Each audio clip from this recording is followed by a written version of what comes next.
pay-per-use service to individual institutions, and it's a subscription-based service.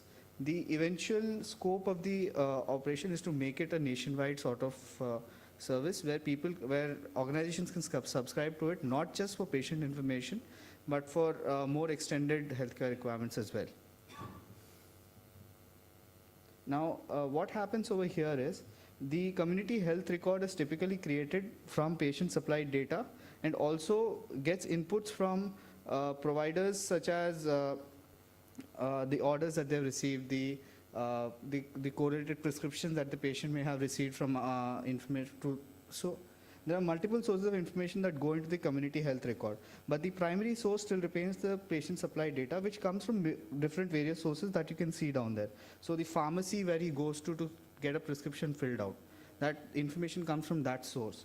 The the labs that they go to for diagnostic reports, information would come to us from those sources. So this information that is coming into the community health record is maintained centrally in our cloud. And this information is published to anybody who decides to subscribe to this service. The long-term goal is to actually make it a national program of sorts, but as of right now, it is only something that we offered as a subscribed service to a couple of our customers. So eventually what we're trying to make sure is patient health data is something that is very restricted, but there is certain information that if shared would greatly help in diagnosis and be able to alleviate patient discomfort as well. So eventually we're trying to create a system whereby health advice can be generated through social networking enabled systems. So right now we're trying to make it so that consultations can happen online, so that people don't have to go, because the fact that the information is readily available to a doctor, consultation time is reduced as well as consultation capabilities are also greatly increased. The three major advantages that we propose from the system are ready availability of patient information, the cloud-based delivery method that makes it easier and cost-effective. Now, if you're a new medical practitioner who's looking to become part of the system, you don't have to invest in a very heavy IT-heavy system and go through a large implementation cycle. You just subscribe to the system one day, and then you have immediate access to all of the patient information that you would need. And you will be able to we'll be able to focus on what you are essentially required to be good at, that is diagnosis and solving patient problems. And thirdly, we provide access to the information through our internal cloud security protocols.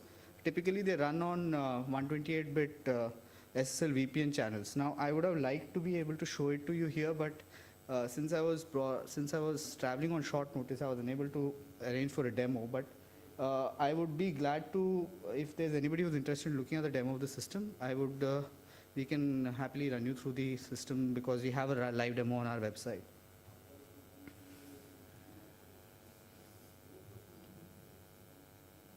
Now, this is the three-stage approach that we are envisioning for this system. As of right now, we are the preliminary or the initial stage where we have a centralized database that is residing on our cloud.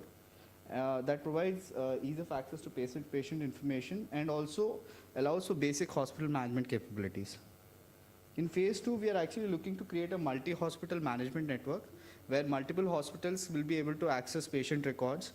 Hospitals have limited access to data from other institutions so that patient diagnosis is facilitated more easily. And also, we are trying to create a common patient record standard so that what happens here is, instead of having disparate information systems, we have one common system which provides all of the necessary information for a doctor to be able to deliver a diagnosis properly. And then the third is near immediate hospital care facility transfers.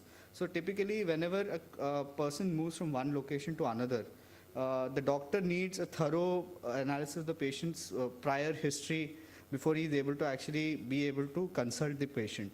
But with the system, we are hoping to reduce this time significantly so that the person does not have to face this delay in terms of getting a consultation with this doctor.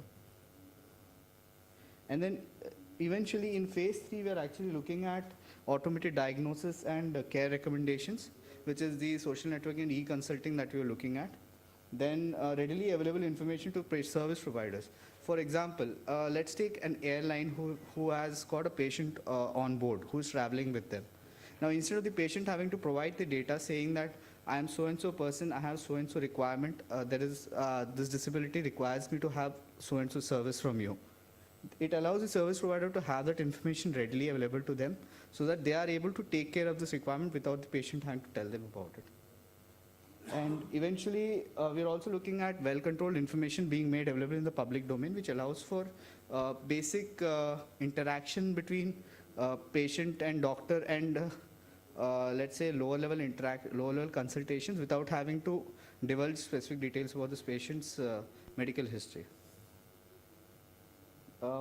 In terms of market potential, as in we are a business organization, so we are looking at the intent behind the system is also to solve a social as well as a professional business need.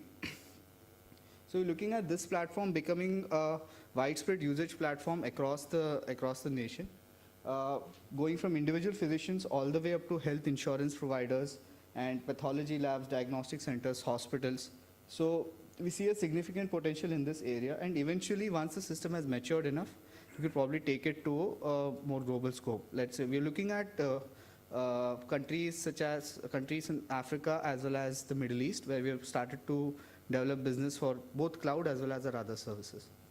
And while exact market potential may be difficult to estimate in a geography such as India, but for all large and mid-tier healthcare facilities, of which there is a very significant number and a continually growing number due to the large number of private healthcare institutions, we see a strong market potential over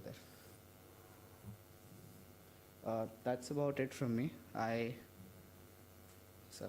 didn't quite catch, how do you deal with different schemas, different kinds of and so on in the legacy?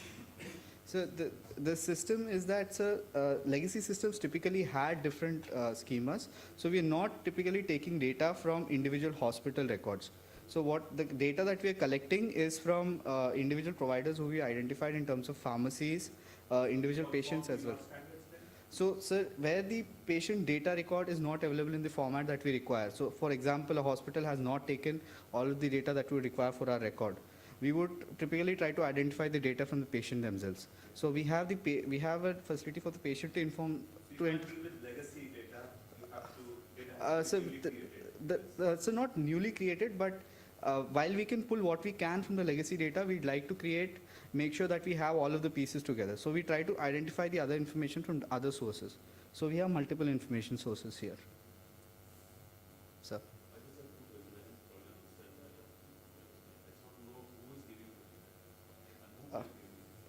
Sir, we have identified specific partners in terms of. So we have a partner, WellLogic, who is.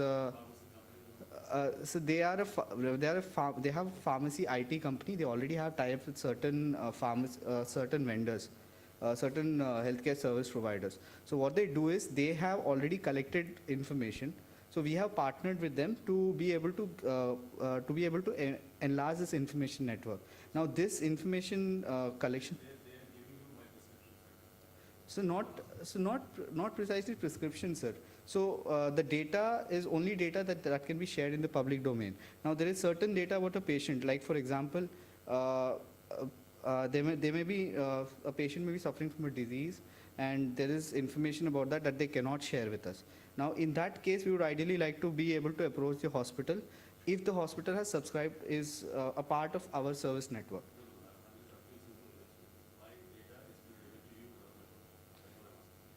Sir.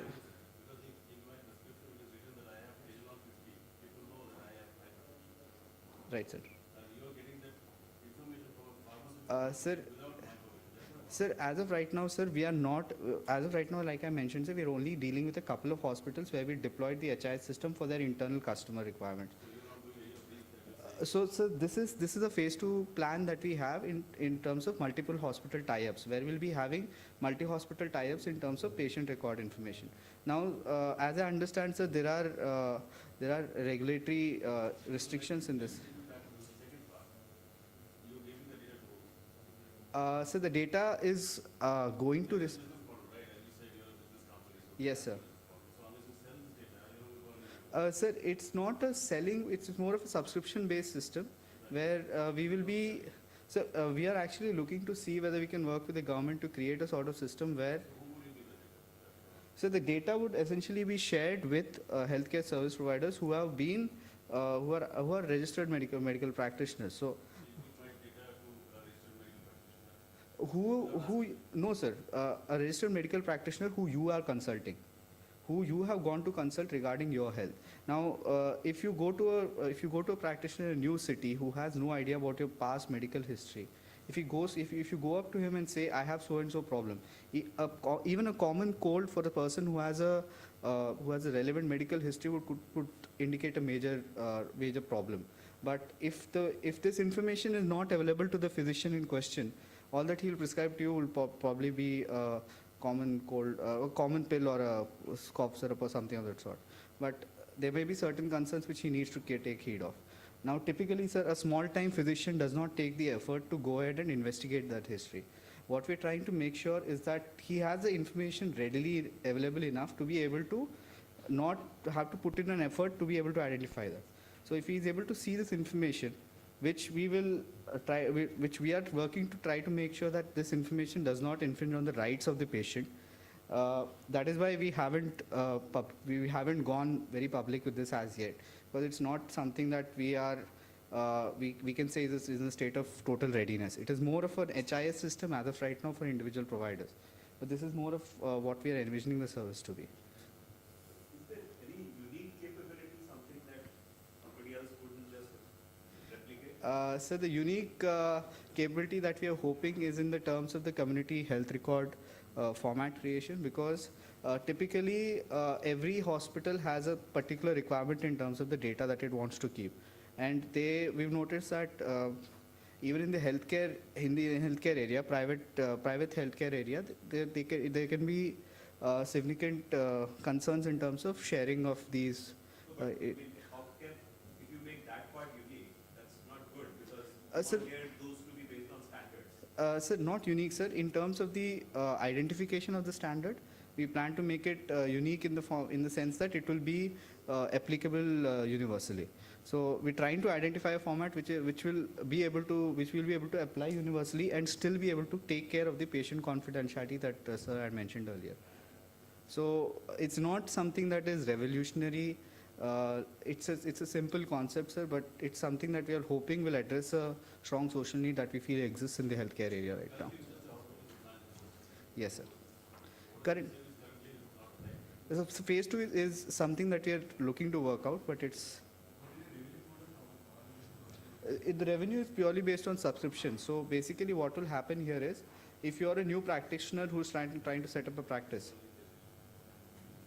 So I mean, we may look at a model where the government subsidizes us for providing these services, and we may look at providing the services free of cost to medical practitioners. But that is something for which the business model is still being worked out. So I am not at liberty to identify what exactly is being discussed. But once something is finalized, we'll make sure that we publicize it in the appropriate manner. So personal and private sensitive data, IT Act section 48 implies what you can give out without asking the person. Yes, sir. Sir, right, sir. Small question. Remote diagnosis, as the system ensures a high resolution. Sir, remote diagnosis, as we mentioned, it's not a perfect system, sir, but it is more of an indicative solution so that the number of consultations that are happening with the doctor.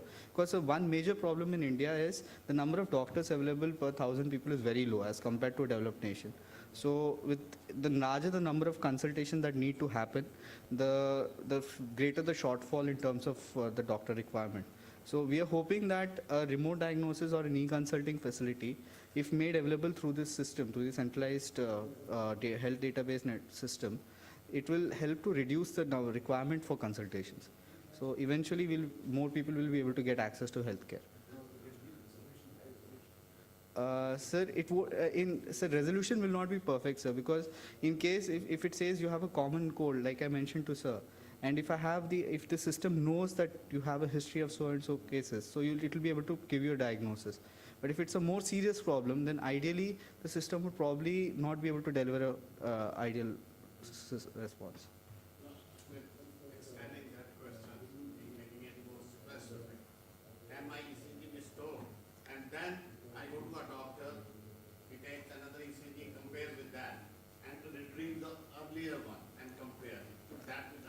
It could be done, sir, but again, the patient data restrictions come into play because there are certain things that I cannot share. Leaving aside the legal, ethical and other, Right, sir.